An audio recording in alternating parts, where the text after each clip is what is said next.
मैं कुछ ज़्यादा महत्वपूर्ण बात रखने के लिए आपके सामने उपस्थित हुआ हूँ। आप सभी से निवेदन करता हूँ कि मैं जो बात दोहरा रहा हूँ उसके एक एक शब्द पर आप ध्यान से सुनिए और उसको समझिए, क्योंकि मैं बीती बातें दोहराना नहीं चाहता हूँ। मैं क्या करना चाहता हूँ, क्या हो रहा है हमारे साथ, और 3 महीने 4 दिन के अंदर हमने कहां से कहां संगठन को पहुंचाया है, ये बताने के लिए आपके सामने हाजिर हुआ हूं। जब मैं यहाँ आ रहा था तब एक कार्यकर्ता मेरे सामने आया, प्रदीप जी ने मुझे मिलवाया, तो कार्यकर्ता को पूछा, अरे अकेले आए? कार्यकर्ता ने कहा नया नया संगठन है तो लोगों को विश्वास भी दिलाना पड़ता है, वो विश्वास अभी हम नहीं दिला पाए हैं, इसीलिए मैं अकेला आया। तो इस बात पर मैं ज्यादा फोकस करना चाहता हूं। भाषण देना हमारा उद्देश्य नहीं है, हम आपको क्लियर करना चाहते हैं, ये हमारा उद्देश्य है।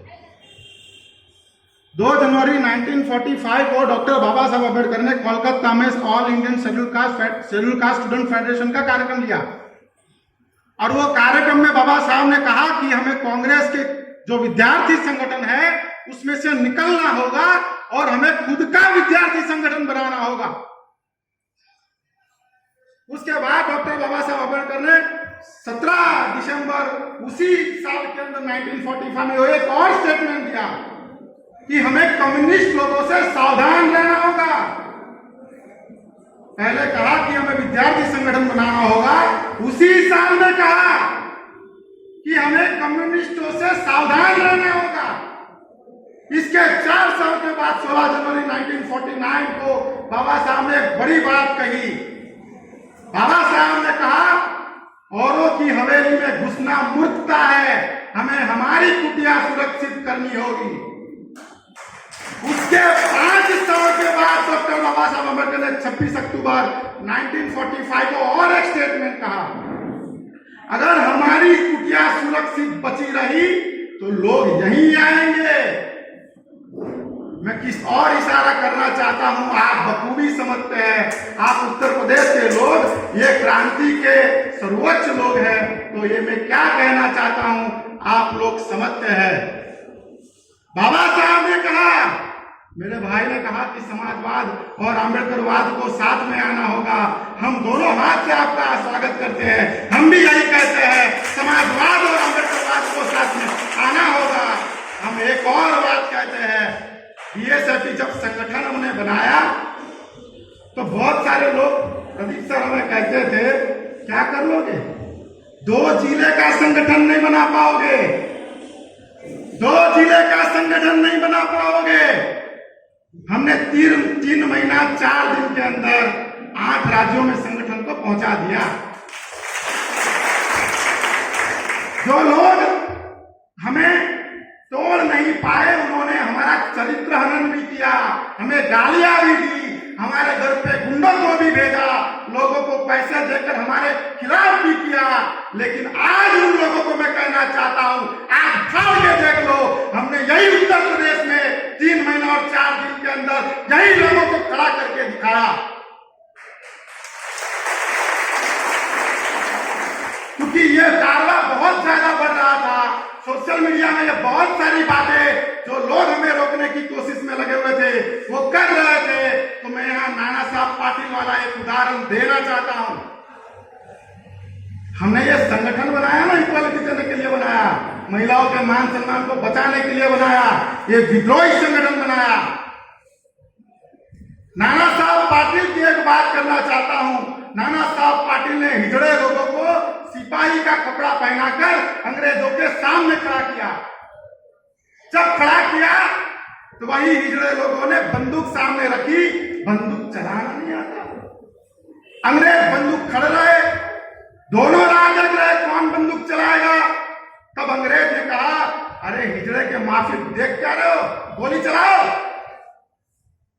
तब वो हिजड़े बोले, आपको कैसे पता हम हिजड़े हैं? तो अंग्रेजों ने कहा, हम कैडर बेस्ड लोग हैं, हम जानते हैं असली सिपाही कौन है और फेक सिपाही कौन है। जो फेक सिपाही है वो फेसबुक पर फेक आईडी बनाकर लड़ने का काम कर रहे हैं। हम लोग कैडराइज लोग हैं, हम जानते हैं। और सब बताऊं आपको, उस समय अंग्रेजों ने उन किन्नरों पर गोलियां नहीं चलाई। और हम भी कैडर बेस लोग हैं, हम हमारे लोगों से लड़ना नहीं चाहते हैं। लेकिन अगर कोई हमारे संगठन की महिला का अपमान करेगा या हमारी समाज की किसी कार्यकर्ता का अपमान करेगा तो उसे मुंह तोड़ जवाब भी हम देंगे। मेरे से आगे पूर्व एक वक्ता ने, बहन ने बात की, मैं इस बहन का भी बहुत धन्यवाद करना चाहता हूं। बहन ने कहा कि ये बुद्ध की धरती है, युद्ध की नहीं है। लेकिन मैं आपको कहना चाहता हूं, बुद्ध ने ही एक सिद्धांत दिया, सेल्फ डिफेंस के लिए अगर किसी की जान भी लेनी पड़े तो लेनी चाहिए। हम जान लेने की बात नहीं कर रहे, हम जान लेने के पक्ष में नहीं है, लेकिन सिद्धांत को लेकर अगर विद्रोह करना पड़े तो ये विद्रोही लोग तैयार है और ये मजमा ये बात बता रहा है। विद्यार्थी संगठन खड़ा ना होने का क्या नतीजा हुआ मैं आपको बताना चाहता हूं। भारत के अंदर बहुत सारे विद्यार्थी संगठन हैं, बावजूद हमारी समस्या ये क्यों हुई और क्या हुई आपको बताना चाहता हूं। मद्रास हाईकोर्ट का एक जज कहता है एक लड़की के साथ सेक्सुअल हरेसमेंट इसीलिए हो जाता है क्योंकि उसने ऐसे कपड़े पहने थे। बाद में उसका जब तबादला होता है, वो जो जज है वो पिटीशन फाइल करता है कि मेरा तबादला क्यों हुआ। जो जज की पद पर से एक ऐसी टिप्पणी करता है उसे तो पद से हटा देना चाहिए। वो ये पद के लिए मांग कर रहा है, तबादला क्यों किया। इंदिरा मेघवाल की घटना हमारे सामने है। आज भी उस जमाने से आज भी हम पानी के तौर पर अछूत है। बिल्किस बानो का घटना हमारे सामने है, अखलाक की घटना हमारे सामने है, मनीषा वाल्मीकि की घटना भी हमारे सामने है। उससे आगे अगर हम जाते हैं, आपको बताना चाहता हूं, इस देश के अंदर हर पौने 3 घंटे में एक एट्रोसिटी दायर होती है। हर 15 मिनट के अंदर इस देश की महिलाओं का रेप होता है। हर 2 मिनट के बाद किसी ना किसी मुस्लिम को यह जताया जाता है कि तू इस देश का नहीं है। आज यूनिवर्सिटी में यह हालत है कि एक मुस्लिम, एक शेड्यूल कास्ट, एक ओबीसी खुद को रिजर्व कैटेगरी या बहुजन समाज से ताल्लुकात रखने वाला कहने से भी डरता है। यह परिस्थिति आज हमारे सामने है। मुंबई की हमारी एक घटना है, एक पुलिस वाला एक शेड्यूल कास्ट की महिला का, एक छोटी सी बच्ची का रेप होता है, उसका इन्वेस्टिगेशन करने आता है और वही उस लड़की की मां के साथ रेप करता है 4 दिन तक। झारखंड की हमारी घटना है, एक एमएलए आदिवासी महिला को अपना पेशाब पिलाती है। गुजरात की घटना है, जिस तरह गुजरात में घटना हुई, एक महिला को नंगा करके रोड पे दौड़ाया गया। मैं आपको कहना चाहता हूं, जो एबीवीपी और एनएसयूआई ने हमारे विद्यार्थियों के दिमाग में एक बात डाली, जब हमारा बीएसएफई आगे बढ़ा तब एबीवीपी और एनएसयूआई के लोग हमारे पास आए। उसने कहा कि हम भी हिंदुओं का काम करते हैं। हमने बोला हम बहुजनों का काम करते हैं, आप शायद गलत जगह आ गए हैं। उन्होंने हमें कहा कि हमारा दुश्मन मुसलमान है, ये हमें कहा। तो मैंने उन्हें कहा, जब एनआरसी का आंदोलन चला तब सूरत में मैं वो एनआरसी का जो आंदोलन चला तो शाहीन बाग का मैं कोऑर्डिनेटर था, मेरे नेतृत्व में वो हमने आंदोलन किया था। उस समय यही मुस्लिम समाज ने मस्जिद में खड़ा रहकर हमें खुतबा देने के लिए जगह दे दी थी। आप लोग हमें मंदिर में घुसने की जगह नहीं देते हो। मुस्लिम समाज ने हमें खुतबा जैसी जगह पर, मेरी बहन यहाँ पर मौजूद है, जानती है जगह का कितना इंपॉर्टेंस है, वहां हमें खड़ा कर दिया। आप लोग मंदिर में घुसने नहीं देना चाहते। तमिलनाडु के अंदर सरकार से यह विरोध किया गया कि आप लोग पुजारी का जो चुनाव होता है, पुजारी का जो सिलेक्शन होता है, उसके अंदर रिजर्वेशन कैटेगरी मत डालो। यह परिस्थितियां हमारे सामने है। यह सामने जो परिस्थितियां है उसके विरोध में खड़ा करने के लिए हमने बहुजन स्टूडेंट फेडरेशन फॉर इक्वालिटी संगठन बनाया और ये संगठन के अंदर हमने बहुत सारे सिद्धांतों को डेवलप किया। मैं आपके सामने ये बात कहना चाहता हूं, जब तक हम लोग जिंदा है ये संगठन के अंदर तानाशाही बिल्कुल नहीं लागू होने देंगे। हर एक नेशनल लेवल के आदमी को तहसील का आदमी पर खड़ा रहकर सवाल पूछना चाहिए, ये हम तैयारी कर रहे हैं। हर एक नेशनल कोऑर्डिनेटर भी अगर कार्यक्रम लगता है तो वो भी कुर्सी बिछाने की ताकत रखे। तानाशाही निर्माण नहीं करने देंगे हम। आपने देखा होगा हमारा बैनर बना, उस बैनर के अंदर भी हमने हमारे किसी कार्यकर्ता पदाधिकारी का फोटो नहीं लगने दिया। हम ये संगठन को व्यक्तिवादी संगठन नहीं बनने देंगे। हम ये संगठन को किसी एक जाति का संगठन या दलित का थप्पा नहीं लगने देंगे। हम चाहते हैं हमारे ओबीसी भाई, हमारे मुस्लिम भाई, हमारे आदिवासी भाई भी इस आंदोलन में आए और इसका नेतृत्व करे। आपको बताना चाहता हूं, जब बीएसएफई का गठन हुआ मुझे जिम्मेदारी दी गई और हम लोग फील्ड में पहले दिन गए, तब आपके सामने अमिताभ घोष जी बोलकर गई। मैं ये बात क्यों दोहराना चाहता हूं, विश्वास दिलाने के लिए दोहराना चाहता हूं।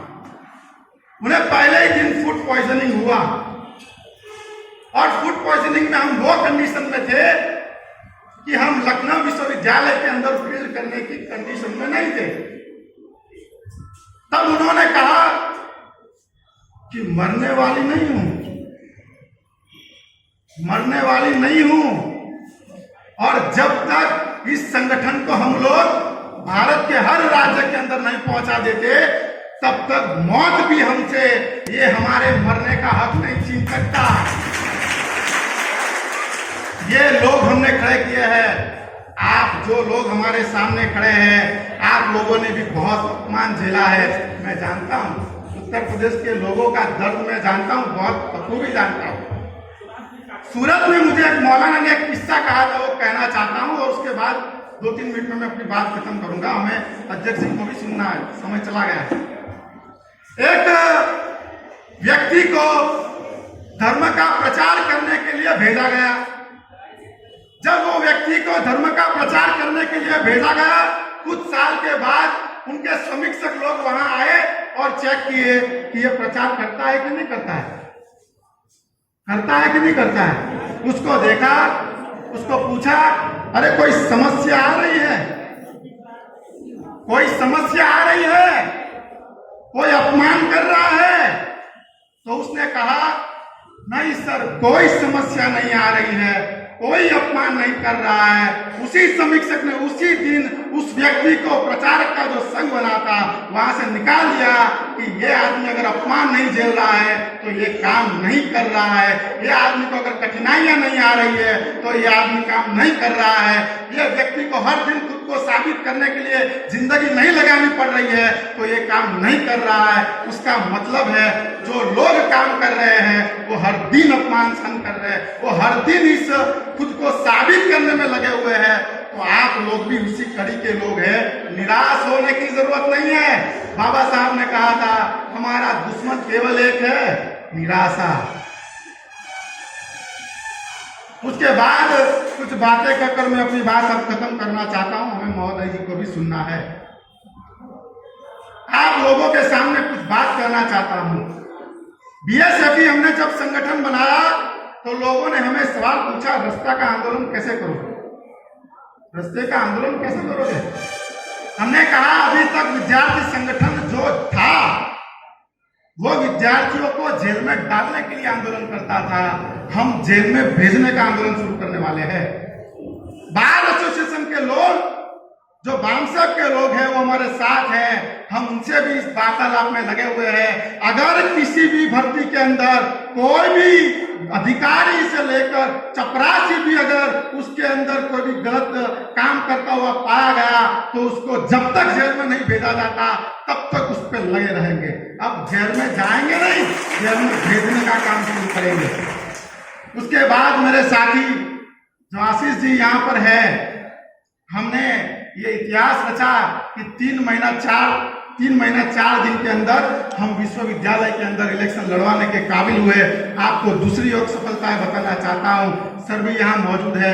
हम कुरुक्षेत्र विश्वविद्यालय जो हरियाणा में है वहाँ भी हम लोग अभी काम में लगे हुए हैं। हम दूसरे उत्तराखंड के अंदर भी काम में लगे हुए हैं। हम गुजरात के भी विश्वविद्यालय के अंदर काम में लगे हुए हैं। आपको एक विश्वास दिलाता हूँ, आप लोग अपना विश्वास कायम रखिए हम पर जो आप लोगों ने आज विश्वास किया है, और 6 महीने के लिए ये विश्वास कायम रखिए। आपको विश्वास दिलाता हूँ, आप लोग एक समय आएगा आप लोग गर्व करेंगे कि आपने बीएसपी के लिए कुछ किया। सूरत में हमारा कार्यक्रम था, एक आदमी माइक पे बहुत रो रहा था, अरे बाबा साहब के मुख्य नायक में मैंने 1 दिन के लिए टाइपिस्ट का काम किया। वो व्यक्ति ने 1 दिन का टाइपिस्ट का काम किया, आज गर्व अनुभव करता है। हम आपको ये विश्वास दिलाते हैं, आपने जो आज 1 दिन यहाँ निकाला है, 6 महीने के बाद आपको गर्व का एहसास दिलाएंगे कि आपने यहाँ 1 दिन हमें दिया था। ये आपको हम विश्वास दिलाते हैं। और एक विश्वास दिलाकर मैं अपनी बात खत्म करना चाहता हूँ। जो लोग हमें कहते थे कि तुम नहीं खड़ा कर पाओगे, उनका सबसे ज्यादा मैं आभारी हूँ। उन्हीं लोगों ने जज्बा भरा कि हम खड़ा कर सकते हैं। और दूसरी बात, जो लोगों ने हमें कहा था कि तुम एक जिले का भी आंदोलन नहीं खड़ा कर पाओगे, मैं यहाँ से घोषणा करता हूँ, ये कार्यक्रम खत्म होने के बाद उत्तर प्रदेश के हर जिले में हम जिला अधिवेशन लगाएंगे। तुमने हमें कहा तो नहीं खड़ा कर पाओगे, हम तुम्हें दिखाते कि कैसे खड़ा कर पाते हैं। एक खड़ा करेंगे, विश्वास दिलाएंगे। और आपको केवल इतना कहना चाहता हूँ, तन मन धन लगा दीजिए, और जो आग लगाने वाला जालिम है उसे 2 चंद बातें कहकर मैं अपनी बात खत्म करना चाहता हूँ।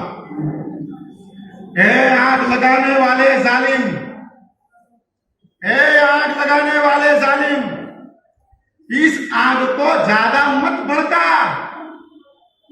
अगर रुख हवाओं ने बदला तो तू भी जलकर खाक हो जाएगा। हम हवा को बदलने के काम में लगे हुए हैं। आप लोग हमसे जुड़कर विश्वास के साथ इस आंदोलन को चलाएंगे, इसके लिए आभार। जय मूल्यवासी।